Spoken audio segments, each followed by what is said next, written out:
the tiger is the most charismatic mammal on this planet. I'm not entirely sure that India or the world really wants tigers. The needs are very basic, but it needs space, exclusive space, and it needs food, water and protection.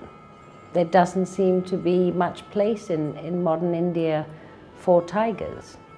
The crunch here in India is land.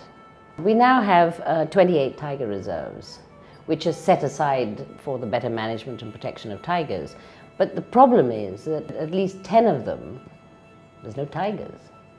Why is it so hard to conserve them? The tiger has become a big nuisance, and it's now been portrayed as tiger versus people. So of course, politically you have to support people, not tigers, when in fact it is not tiger versus people. The tiger is a very separate issue, tiger conservation. What's the issue?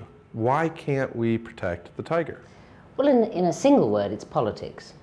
The authorities do not want to highlight any poaching incidences. A tiger is killed, so it's quickly buried and the whole thing is hushed up. I do sympathize with them a little bit, because if a park manager admits that there's a tiger poaching case in his park, he'll get shifted to the back of beyond, his children's education will suffer, his career suffers. Nobody's encouraged to do good enforcement. So we are losing our wild tigers for a fashion statement. By wearing a tiger skin in particular, all the people that are viewing you at a horse festival know that you have the purchasing power, the money.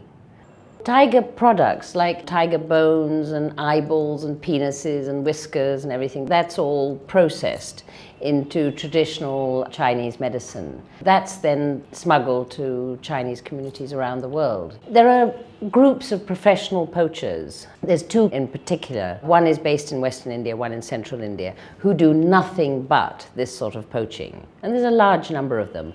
They travel from place to place, wherever there's tiger habitat, wherever there are tigers. And then they work with local people.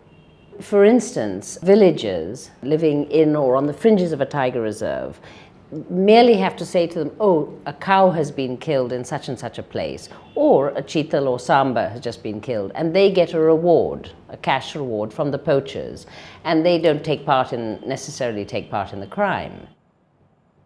There's 4 common ways to kill a tiger. The sort of traditional way is to use this steel trap. You just dig a little hole, open the trap, which is quite difficult, and then there's a thick chain that is connected to a tree. Recently we found they've been laying 3 or 4 of these traps and measuring the tiger's stride. Second way, poison. Cats are very susceptible to poison. It's very cheap, very easy, and that's poisoning the kill. The third way is electrocution. So they tap a live wire and then put these long trails that can be up to 2 kilometers long. Those traps are mostly set for food, for deer meat and so on. And tigers are forever getting killed in them. In fact, one I heard got killed yesterday. Then the fourth way is shooting. And you'd think that shooting would be pretty difficult in a protected area, but the last few tigers that have been killed in both Ranthambore and in Sariska, guns were used. Personally, I'm really puzzled why there isn't a bigger outcry. The problem has been presented through the media fairly thoroughly. Is it that the world doesn't care?